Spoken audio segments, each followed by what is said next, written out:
Then we got Mr. Krabs calling in from Maryland. Mr. Krabs, you are live on Truth Wanted. Great caller name, by the way. Amazing. Oh, thanks, Dan.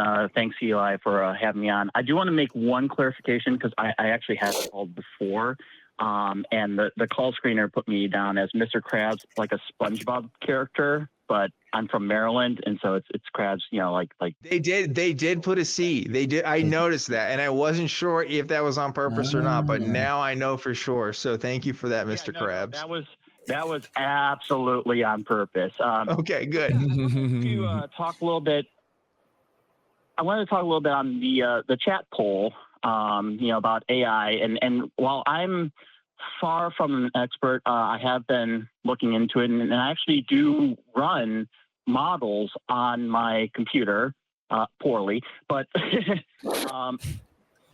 thing with AI, it's almost kind of like trying to prove God, in that you need to define terms and nobody quite gets it right.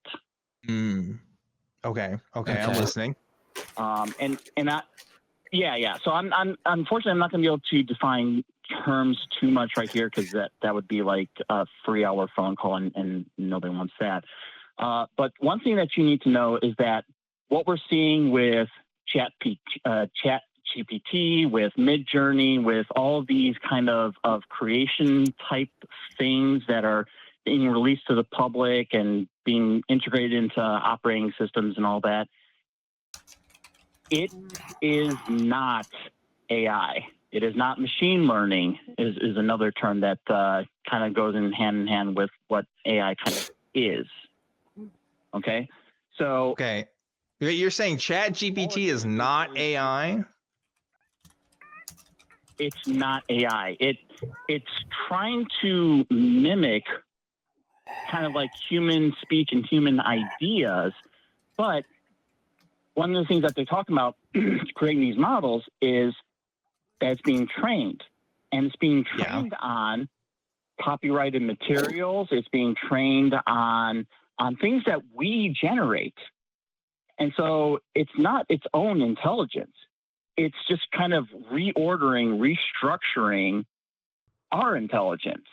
Okay, but sure. But that doesn't mean it's not AI though, right? Like my understanding is, and again, I'm a layman, but a large language model, right, where what you're talking about is gathering stuff that humans have created and stuff. It's just, I mean, that in itself is a system that an AI uses, I guess. Like that is the artificial intelligence in itself, I guess. I guess you're right. Maybe I don't know the terms enough to qualify even debating on the topic, but I that seems like exactly what AI would be, right?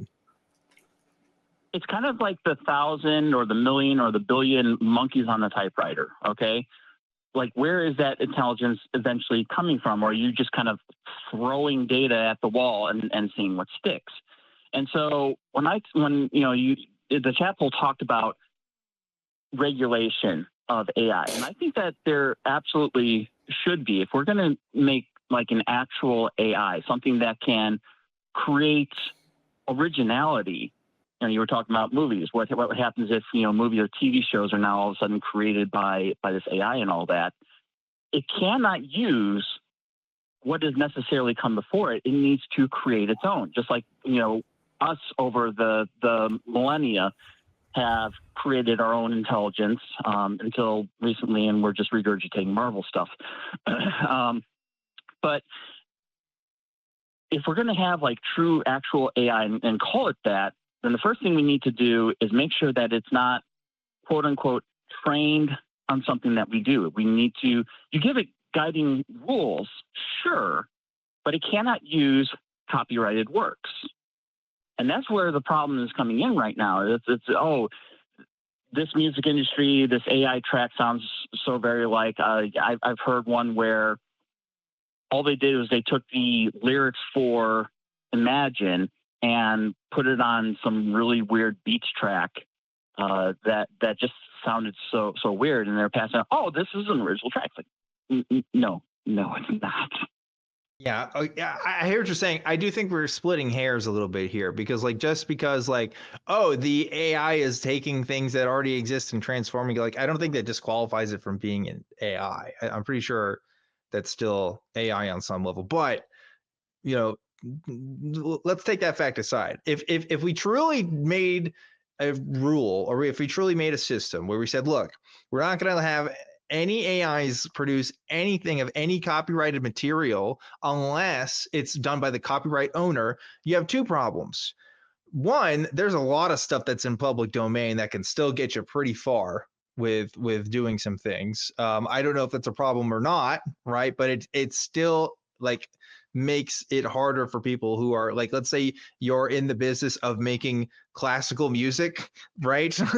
If you have models that just train on that stuff, a lot of that's just public domain anyway. So, you know, you're still gonna have a problem for some people who make stuff in the spaces, but you also have giant industries like movie industries that have tons and tons and tons of libraries of stuff that they own. Like MGM and Disney have huge libraries of stuff that they be able to train off of their own things. So, you know, they're going to be able to make products like that still, you know, are going to be more competitive to make than with, you know, with less humans involved, right? And still like have an edge in a marketplace that the average artist isn't going to be able to have, right? So like, I don't know. I think there's still some problems there, even if we're just like, oh, well, it's not going to be the same thing, or oh, we just have to make rules that kind of mitigate that. You know what I'm saying?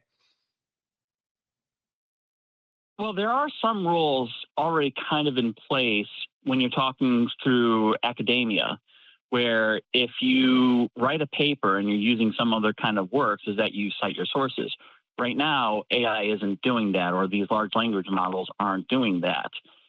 So it would solve a couple of issues, not all of them, obviously, but it would solve a couple of issues if they were actually trying to cite their sources instead of being this kind of irresponsible, you know, high school freshman going, so this is my paper that I totally didn't plagiarize off of Wikipedia. Yeah.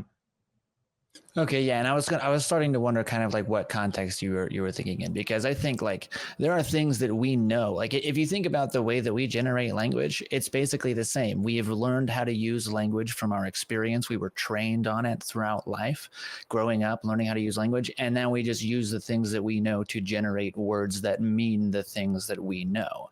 And that's what like Chat GPT is doing, the same thing. And if you're saying something like shouldn't be using copyrighted sources to train those models, textbooks are copyrighted, like, you know, photographs are copyrighted. Like you can have like scientific journals and research papers, those aren't copyrighted, but Chat GPT doesn't get trained on research papers and scientific journals. That's an additional service you can pay for, but the standard, you know, just the standard free language models don't have that. So if you're talking about a context of like creating products for like consumer commercial purposes, where like they're going to be making money off of it, I can see where you're coming from with like citing sources. But I've used like Chat GPT and the new like Google AI. I've used it to like kind of confirm my understanding about things, and I have a basic idea about how they work already, and you can just be like, hey, this is what I think, is that right? And most of the time I can get to what I later confirm to be, or like double check and be like, yeah, okay, that's a basically right answer that I got from this AI, because I mean, you had to know a little bit what you're talking about already, which is the downside, but it just takes that information that it's been trained on and just generates words that represent that information accurately, the same way we do when we speak. Yeah. Scientific papers are copyright protected, by the way. Oh, are they? Yes, they are. You still have to be careful with that to some extent, because I've had a physics problem from a former school of mine that has basically kicked my ass for the past 10 years.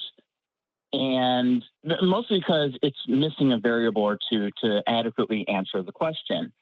And I piped that question just recently into a number of different models that again, I'm running locally. And I essentially got two answers.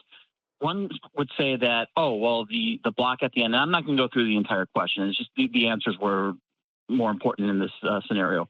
The block at the end would have a velocity of 0 meters per second. Two models agreed with that. And then the third model, which is a more up-to-date and supposedly robust model, was like, no, it's going to be 9.8 meters per second. And so you still have to be careful with that. AI, the models that we have right now, they do a thing called hallucinating. And that's what happens when a model is pushed beyond what it's actually trained to do. And so it doesn't have the ability to adapt and overcome. And it's still going to spit out an answer at you instead of saying the honest question, which many of the shows on the ACA talk about, is to say, oh, I don't know. Because AI has to give us a model or an answer. Otherwise, it's an absolute failure. Yeah. Kind of sounds familiar. Fair point. Yeah. Yeah, I mean, like, I don't know. We could talk about the I mean, I know like a lot of people complain about this, that AI really can't do math as well as it should compared to people at the highest levels, right? But like, I don't know. I feel like we're just like we're like ranch owners who are talking about, oh yeah, these Model T cars just, they break down really easily and they don't really go super far and they don't go super fast. People are still going to be having horses forever. I feel like we're having this conversation right now where the future is so unimaginable to us at this point in time that we are just coping on some level. That's what I really think in my heart of hearts, is that like we just have to figure out what we're going to do and how we're going to adapt to this new world, because we can call AI stupid all we want, but this is the worst it's ever going to be. And I keep thinking about that in my head in even this conversation, that it doesn't matter. It doesn't matter that it can't do this or it can't do that today, because it will. Like for pretty much anything you can think of, it's going to happen, or at least some version of it, right? I don't know. Call me pessimistic. Years, well, that's in 100 years or less, we'll have the AI equivalent of the Cybertruck. Yeah, it's true. True. Go ahead, Mr. Krabs. But all that is just kind of like the surface and the visual aspect of AI. Your ChatGPTs, your Midjourneys.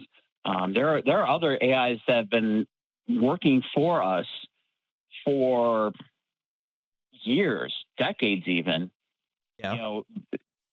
Trying to track weather models is a form of AI that's run on supercomputers. A lot of our financial transactions, unfortunately, are kind of parsed through AI different models and, based upon trends and this, that, and the other thing. So we've had the, different types of AI models that have been working kind of under the surface. The great YouTube algorithm is eventually going to be fully migrated over to some kind of AI model. So things like SEO or search engine optimization is just going to go completely out of the window.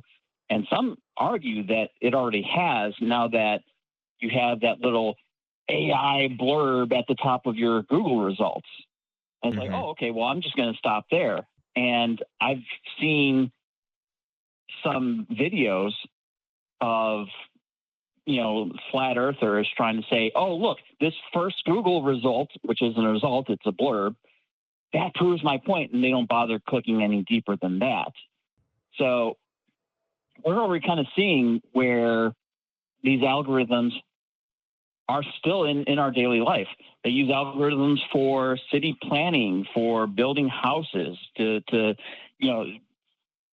we've got new untested materials. They put them through these models to see how it works. And then maybe, if the funding is there, they'll do some additional physical testing, or sometimes they'll just like, nope, it works in model. Let's go ahead and build it. Yeah. Yeah. I hear what you're saying. I get it. We are already using a lot of tools. We've already been using a lot of stuff that has worked. And sometimes things that we think are going to happen faster haven't happened yet. But it's going to happen. I think there's things that have happened in the last few years that people didn't expect to happen for another 10 years or 15 or 20, so who the hell knows anymore? I don't know. I don't know if anybody can say for sure. But yeah, I think I want to talk about something else. I don't know. There's nothing more I can say that isn't going to be depressing from my point of view, unless Eli has a different perspective. No, nothing more than I've said. We've talked about it a little already. Yeah. Okay. All right. Well, Mr. Krabs, was there anything else you want to add before I let you go? I would just say that it's a tool, and if we figure out how to actually use it responsibly, it actually can be a very big benefit. Like right now, everything seems down because we're looking at it through the lens of the right now, and so that's why things kind of look a little bleak. But once we actually learn how to be responsible with it, I think that it will take us to places we never even thought possible. Yeah. Once human beings learn to be responsible with it, yeah, sure. Yeah. I hear you. I'm sorry. I'm being a real pessimist right here, Mr. Krabs, but yes.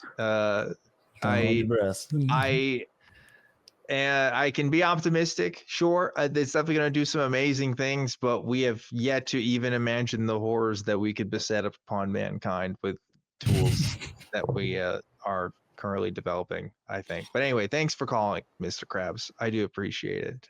Here's the thing. Here's my real take on this. We have to radically change our society, and not just our political system. Our economic system has to be completely different within the next, I don't know, decade maybe. But otherwise, it's going to be untold destruction for people's lives. I think it's going to be a huge dramatic shift once people figure out how to get this stuff, how to get it cheap, and how to replace people. It's already kind of happening, and I think it's just going to get worse until we make systems like, I don't know, universal basic income kind of become a reality. But that's just my opinion. I don't know. What do you think, Eli? Yeah. Well, as you were saying that, I'm like, well, yeah, it's already like the way that banks use interest rates to combat inflation is not working anymore. And people are like overspending, like basically spending debt to like pay the bills, and then they can't pay back the debt because they still have the bills to pay while they're trying to pay back the debt, and it's just not working anymore. And my brother has been talking to me a lot about, he's been looking into economics, and he's like, if it doesn't collapse like in the next few years, then they fixed it. So one of those two things is going to happen. Cool. Apparently. Very cool. Very awesome. Because we've never crashed our economy before. Yeah. And we've always had good intentions with every transaction we do as well.